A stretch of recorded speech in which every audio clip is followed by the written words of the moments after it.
दादा मला सांगा, आत्ता सरकारकडे तुमची काय मागणी? आमची सरकारकडे अशी एकच मागणी आहे की हा 2-2.5 किलोमीटर जाताना हा पोरांचा प्रवास आहे, हा त्या प्रवासाकडे जाताना पूल जर झाला तर पोरांना या जायला चांगली ही होईल असं, आणि ह्या साईडला जर इकड पूल नाही झालं तर पोरांची हैराणी होईल.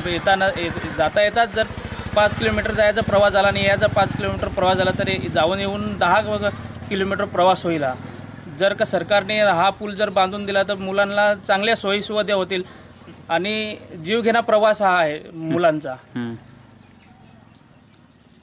परंतु पोरांनी जर ह्या 5 किलोमीटर जायचा 5 किलोमीटर याचा जर प्रवास केला तर जायच्या मध्येच त्यांचा प्रवासामध्ये त्यांचा अभ्यास वगैरे तो होणार नाही. जर 1-2दा गेले प्रवासात लांबून तर त्यांना याची हैराणी, पाय बी दुखतात, त्यांचे मुलं थकून जातात. त्याच्यानंतर मग सरकारने जर अजून त्याच्यामध्ये जर लक्ष दिलं, या जायला जर एखादी बस सुविधा केली तर पोरांची चांगली. किती मुलं साधारण मुलं 35 ते 40 मुलं जातात. पहिलीपासून तर 10वी पर्यंत पोरं इथून चालत जातात. मग इथले लोकप्रतिनिधींनी आता लक्ष दिलं नाही का? इथले लोकप्रतिनिधी सांगतात पूल होईल. इथले आमदार असतील, खासदार असतील. इथले आमदार तर सध्या नाही. आमदार तिकडे जरा आमच्या गावापासून लांबच आहेत.